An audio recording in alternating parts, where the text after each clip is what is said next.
చాలా సందర్భాలలో ఏంటంటే గొడవలు ఎందుకని చెప్పేసి ఎందుకైనా మంచిదని చెప్పేసి తల్లిదండ్రులే కాంప్రమైజ్ అయిపోయి పిల్లల్ని సరే మీరు దూరంగా ఉండండి అని చెప్తారు ఎక్కువ. అవును. ఇక్కడ అరే పెళ్లి చేసినాం కదా వాళ్ళు మళ్ళీ హ్యాపీగా ఉంటే వాళ్ళు చాలు. హ్యాపీగా ఉండని మా కష్టాలు మేము పడతాం కదా అనే టైంతో చాలా సందర్భాల్లో తల్లిదండ్రులే త్యాగాలు చేస్తుంటారు అవును. దీంట్లో. అవును.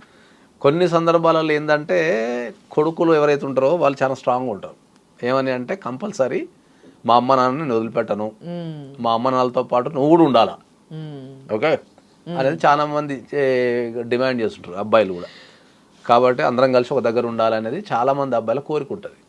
ఓకే, ఎందుకంటే ఇన్ని రోజులు మీరు అన్నట్టు ఇన్ని రోజులు కని పెంచి చదివించి ఒక స్థాయికి వచ్చిన తర్వాత వాళ్ళు కొద్ది ఏదో సుఖపడదాం అనుకునే టైంలో పిల్లలకు పెళ్లి చేసి కొద్దిగా వాళ్ళ కాపురాన్ని చూస్తూ సుఖపడుకునే టైంలో ఇటువంటి అవరోధాలు వచ్చినప్పుడు కొంతమంది వాళ్ళ వాళ్ళ కుటుంబ పరిస్థితిని బట్టి డిసిషన్ తీసుకుంటారు.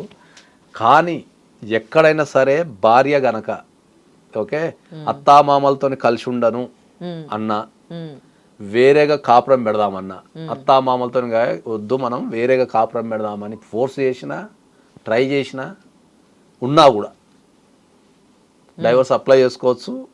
డెఫినెట్లీ డైవర్స్ వచ్చే అవకాశం ఉంటుంది. అది ఓకే. ఎందుకంటే